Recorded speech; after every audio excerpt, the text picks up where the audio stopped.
दोस्तों स्वागत है आप सभी का हमारे इस वीडियो में। दोस्तों मैं गोविंद जायसवाल। दोस्तों आज हम यहाँ पर बात करने वाले हैं न्यू एजुकेशन पॉलिसी 2020 के बारे में, अर्थात नई शिक्षा नीति 2020 के बारे में। दोस्तों इसके तहत एक फार्मूला आया है, वो फार्मूला है 5+3+3+4 का। अब दोस्तों इसका मतलब क्या है, 5+3+3+4 का ये मतलब क्या है, इन सब सारी चीज़ों को आज हम इस वीडियो में जानने वाले हैं।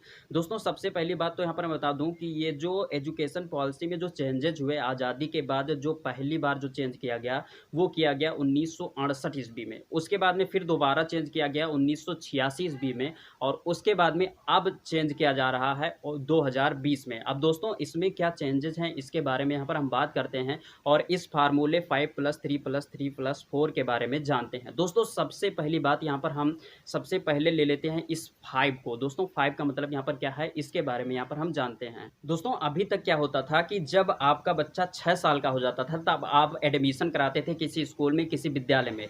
लेकिन अब यहाँ पर क्या है कि आपका बच्चा जैसे ही 3 साल का हो जाएगा, आपके बच्चे का एडमिशन हो जाएगा विद्यालय में। अब यहाँ पर एक बात उठता है कि 3 साल का बच्चा क्या पढ़ेगा। दोस्तों यहाँ पर मैं बताना चाहूँगा कि इस सिस्टम में क्या किया गया है, इस 5 साल में क्या किया गया है कि 3 साल बच्चों को वहाँ पर ले जाकर उनको स्कूल से जोड़ा जाएगा। अर्थात बच्चे वहाँ पर जाएंगे, खेलेंगे कूदेंगे, जो उनका मन करेगा वो करेंगे। क्या होता है कि जो छोटे बच्चे होते हैं वो ज़्यादा रुचि रखते हैं खेलने में, वो स्कूल से भाग जाते हैं, तो उनको क्या किया जाएगा कि उनको ले जाकर स्कूल में खेल कूद में वहाँ पर उनको जो मन कहेगा वो करते रहेंगे। तो इससे क्या होगा कि वो स्कूल से भी जुड़ेंगे, स्कूल से भागेंगे नहीं, और उसके बाद में शुरू से ही उनका जो रुचि है वो स्कूल में लगेगा। लेकिन अब दोस्तों यहाँ पर क्या है कि इस 5 साल में 3 साल तो ये खेलेंगे, उसके बाद में यहाँ पर फर्स्ट और सेकंड अर्थात पहली और दूसरी ये पास भी करेंगे। लेकिन यहाँ पर एक काम ये होगा कि कोई एग्ज़ाम नहीं होगा, अर्थात पहली और दूसरी में कोई एग्ज़ाम नहीं होगा। बिना एग्ज़ाम के ये पहली और दूसरी पास होंगे।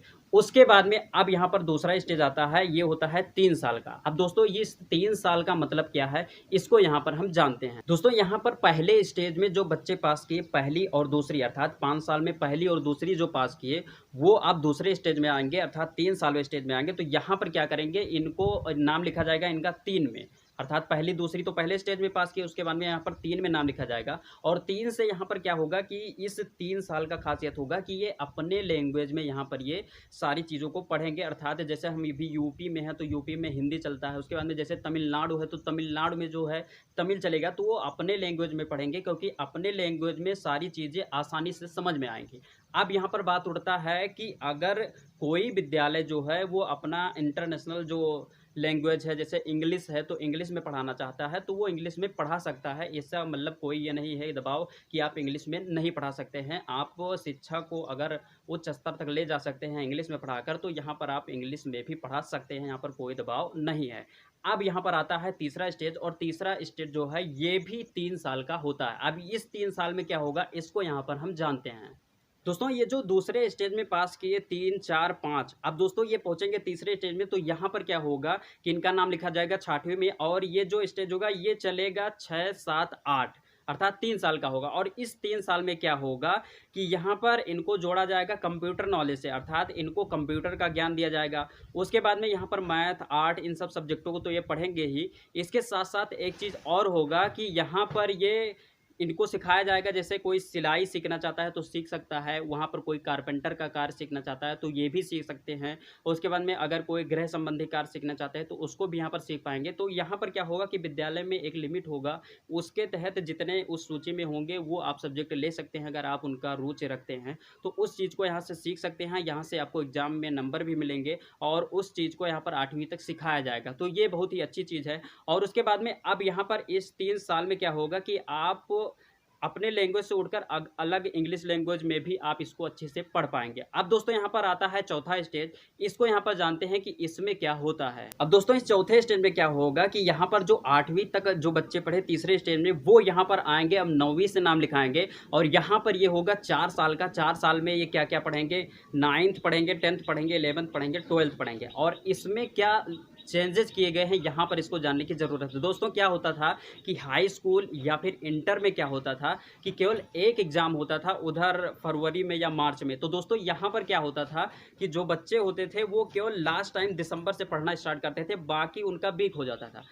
अब यहाँ पर इसमें चेंजेस किए गए और इस चेंजेस में क्या हुए कि यहाँ पर चेंज कर दिया गया। अब इनका सेमेस्टर वाइज एग्जाम होगा, अर्थात एक साल में 2 एग्जाम होंगे, हाई स्कूल में भी और इंटर में भी। तो यहाँ पर क्या होगा कि जो बच्चे हैं वो शुरू से ही पढ़ना स्टार्ट करेंगे और अंत तक पढ़ेंगे, क्योंकि उनको 2 एग्जाम देना होगा तो उनका प्रेशर ज़्यादा होगा, इसलिए वो पढ़ाई करते रहेंगे। तो इससे क्या होगा कि उनका नॉलेज बढ़ता रहेगा। तो ये सुधार किया गया है। और उसके बाद में यहाँ पर मैं आप सभी को बताना चाहूँगी, अभी तक क्या होता था कि जैसे कि अभी हाई स्कूल जैसे पास किए, इसके बाद में यहाँ पर क्या होता था कि आप लेते थे बायो यानी बायोलॉजी, तो बायोलॉजी लेते थे तो यहाँ पर बायोलॉजी, केमिस्ट्री, फिजिक्स हो जाता था। तो यहाँ पर अगर वहाँ पर आपका मन कहता था कि मैथ भी हम पढ़ेंगे और बायो भी पढ़ेंगे साथ में, तो यहाँ पर आपको प्रॉब्लम हो जाती थी। तो यहाँ पर अब सुधार किया गया है और यहाँ पर क्या कर दिया गया कि आप बायोलॉजी लिए हैं तो इसके साथ साथ अगर आप मैथ भी लेना चाहते हैं तो मैथ सब्जेक्ट भी पढ़ सकते हैं। अर्थात अब यहाँ पर क्या है कि आप कोई भी सब्जेक्ट ले सकते हैं, कहीं से भी ले सकते हैं और उसके बाद में यहाँ पर पढ़ सकते हैं। इसमें कोई रोक टोक नहीं होगा कि आप इस सब्जेक्ट को लिए हैं तो इस सब्जेक्ट को नहीं पढ़ सकते हैं।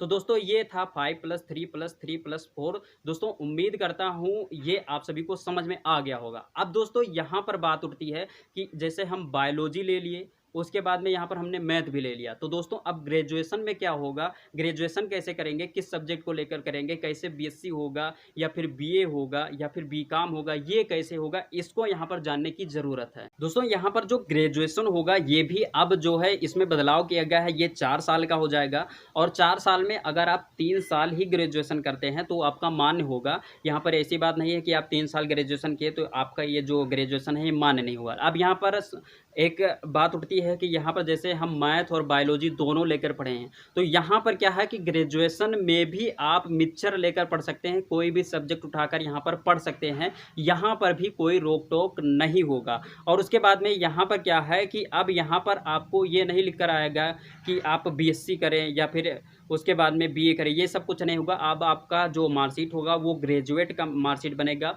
और उसके बाद में यहाँ पर जो 4 साल जोड़ा गया है वहाँ पर क्या है कि अंतिम साल अगर आप पढ़ लेते हैं तो आप जैसे एमएससी करते हैं या एमए करते हैं तो वहाँ पर जैसे अभी 2 साल का होता था, लेकिन अगर आप इस 4 साल को कंप्लीट कर लेते हैं इस ग्रेजुएशन में तो यहाँ पर आपको एमए या फिर एमएससी आपको 1 साल का करना होगा। और अगर आप 3 साल पढ़कर गायब हो लेते हैं तो यहाँ पर क्या है कि जैसे अभी तक क्या था कि अगर आप बीच में पढ़े और उसके बाद में जैसे कोई प्रॉब्लम हो गया, आपका जो पढ़ाई है वो छूट गया, 2 साल आपने बीएससी कर किए और उसके बाद में आपका छूट गया, तो अगर आप दोबारा से अभी तक आते थे तो आपको फिर से पढ़ना होता था, मतलब first year, second year, third year कुछ इस प्रकार से पढ़ना होता है। लेकिन अब ये ऐसा नहीं है, आपको हर एक क्लास का एक मार्कशीट मिल जाएगा। और उसके बाद में अगर आप बीच में पढ़ाई ग्रेजुएशन में छोड़ भी देते हैं, जैसे आप सेकंड ईयर में आपने पढ़ाई छोड़ दिया तो आप 2 साल बाद 4 साल बाद आते हैं, तो यहाँ पर जब आते हैं तो आपको क्या है कि आपको पढ़ना होगा थर्ड ईयर से। तो यहाँ पर कोई प्रॉब्लम नहीं है कि आप क्या है कि आप बीच में छोड़ भी सकते हैं